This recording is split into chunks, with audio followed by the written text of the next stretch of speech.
All of these devices, wrapped, clamped, cuffed, and belted tightly around me, I gradually came to regret my martial fantasies, with the implication that I didn't enjoy the same kinds of clearance and access as a blue-badged agency staffer.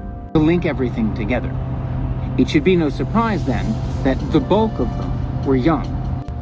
So we're currently listening to Edward Snowden's book, Permanent Record, just the next audiobook on the docket, and we're busting through it. We're like halfway through. Oh yeah, it's only it's less than 12 hours long, and our drive today was a little over 7, so we're going to be more than halfway for sure. Probably, yeah, like 3/4 of the way through by the time we get to Leavittsville. But it's funny because as we're listening, we're like passing the towns in North Carolina and Virginia that he's talking about, starting with the town where he's from in North Carolina, and then we just passed Warrenton, where he had a stint of his education after starting his work for the CIA. And so it's just funny, like, ironic that we're passing Quantico here in a minute. Yep. So, on our way to Leavittsville. We feel like we're part of the story, Ed. Thank you. We do. We believe in you. They should let you come home from exile.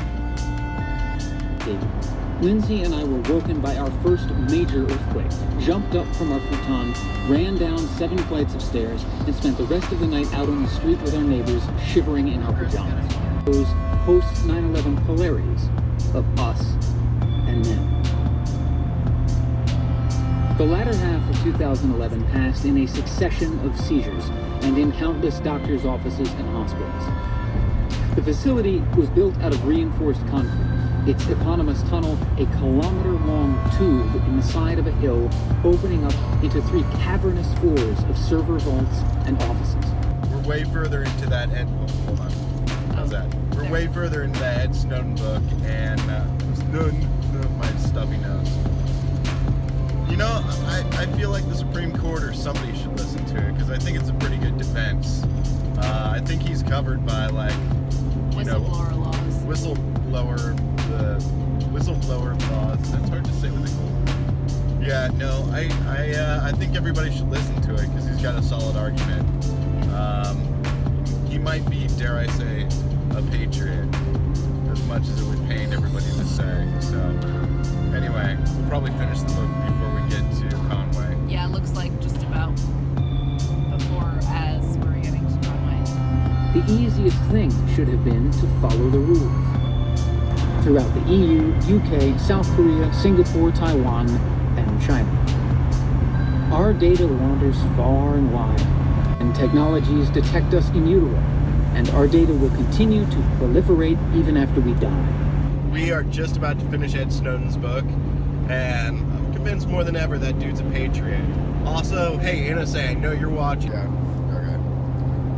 Alright, so, digging on the NSA side, and, which is probably not the smartest thing to do. Well, you know we don't want to get our YouTube channel shut down. Citizens should be able to, critique their government, but we were just talking about the, pretty sunny up here.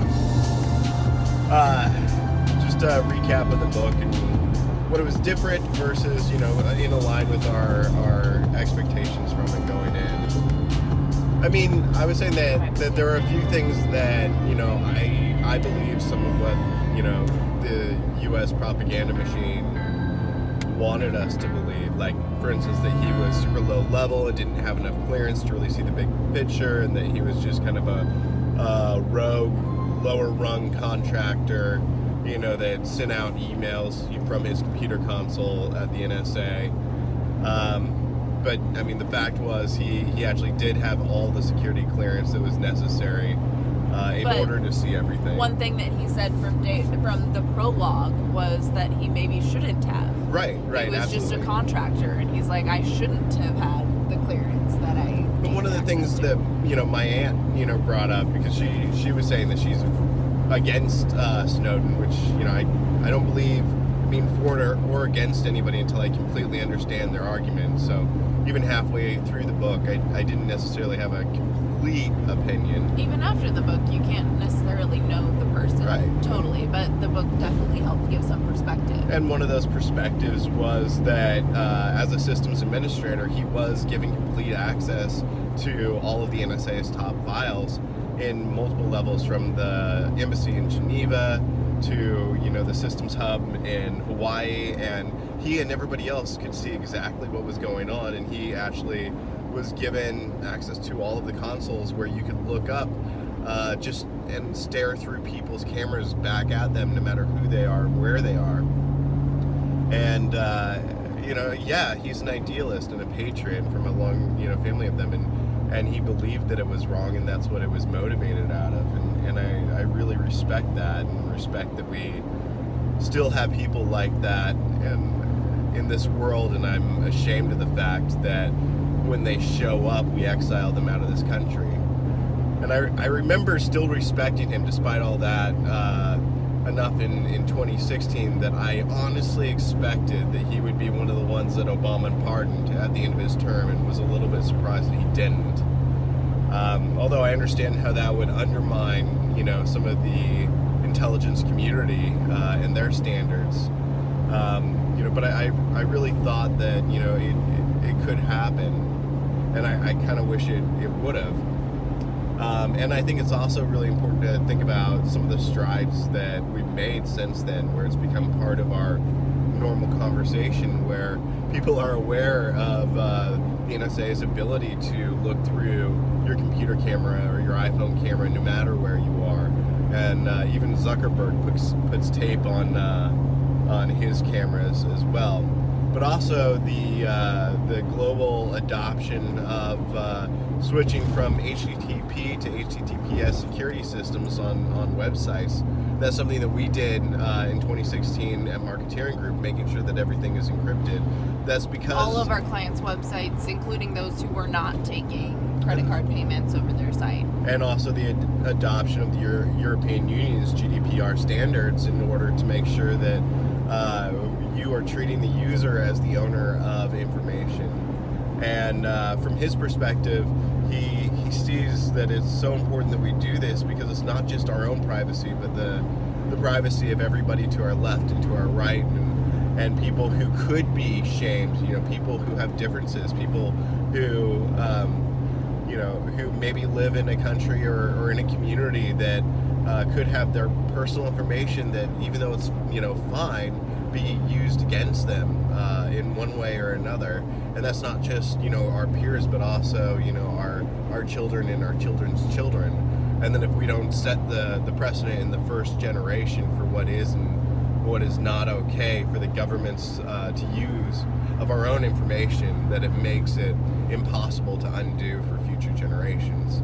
And so to that level, I really respect the guy, and I think that book is a great kind of manifesto / explanation to recap and bookend, you know, what he did do. And I also like the fact that it was a happy ending, that he and Lindsay got back together after a very intense separation, courtesy of the FBI, NSA, CIA, and she is now living with him in Russia.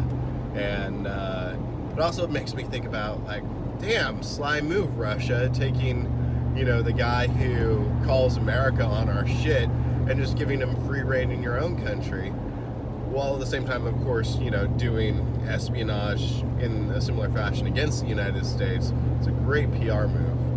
Except they were just kind of stuck with him because Sure. the State Department revoked his passport while he was in midair on the way to Russia. So Thanks, John Kerry. He couldn't leave. See, that's another reason why Obama should have pardoned him. Yeah, but I mean, one of the articles I read after listening to the book said that he was very, very nervous, not surprisingly, more recently with Trump and Putin's relationship, and whether Putin would just like serve him up to Trump in the U.S. on a silver platter. And since their relationship is somewhat cooled, that's less of a concern. But it's following him every day, even still. Yeah, the whole story reads like a Tom Clancy novel. And even with the end, I had the credits from the Hunt for the Red October playing in my head. But